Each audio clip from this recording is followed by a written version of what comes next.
ஜீ தமிழ்ல நம்பர் 1 சீரியலா இருக்கிற நம்ம கார்த்திகை தீபம் சீரியல்ல ஒரு மேஜர் ரீப்ளேஸ்மெண்ட் நடந்திருக்குங்க.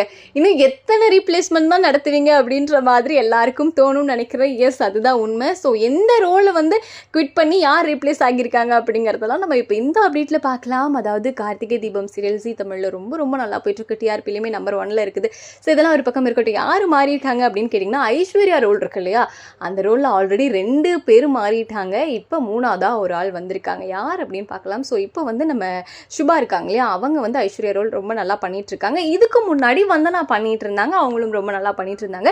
இப்போ நம்ம சுபா குவிட் பண்ணியிருக்காங்க. இவங்களுக்கு பதிலாக யார் ரீப்ளேஸ் ஆகியிருக்காங்கன்னு பார்த்தீங்கன்னா, நம்ம எல்லாருக்கும் ரொம்ப ஃபேவரட்டான ஒரு ஆக்ட்ரஸ். இவங்க ஆக்சுவலி நெகட்டிவ் ரோலாக இருந்தாலும் சரி, பாசிட்டிவ் ரோலாக இருந்தாலுமே சூப்பராக பண்ணிடுவாங்க. நம்ம வானத்தை போல சீரியல் ஃபேம் சாந்தினி இருக்காங்க இல்லையா, அவங்க தான் ஐஸ்வர்யா ரோலுக்கு ரீப்ளேஸ் பண்ணியிருக்காங்க. ஸோ நிச்சயமாக ஆப்டாக இருக்கும் அப்படிங்கிறதுல எந்த டவுட்டுமே கிடையாது.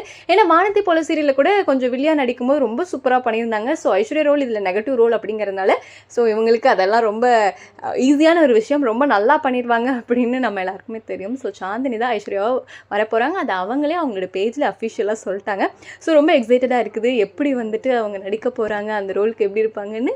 ஸோ வெயிட் பண்ணி பார்ப்போம். நீங்கள் என்ன நினைக்கிறீங்க இந்த ரீப்ளேஸ்மெண்ட் பற்றி? சாந்தினி எந்த அளவுக்கு கரெக்டாக இருப்பாங்க, இல்லை ஐஸ்வர்யா ரோலுக்கு இவங்க நல்லா இருப்பாங்க, இந்த 3 பேரில் யார் உங்களுக்கு பிடிக்கும் அப்படிங்கிறதையும் கமெண்ட் லிங்க் கூட ஷேர் பண்ணுங்கள்.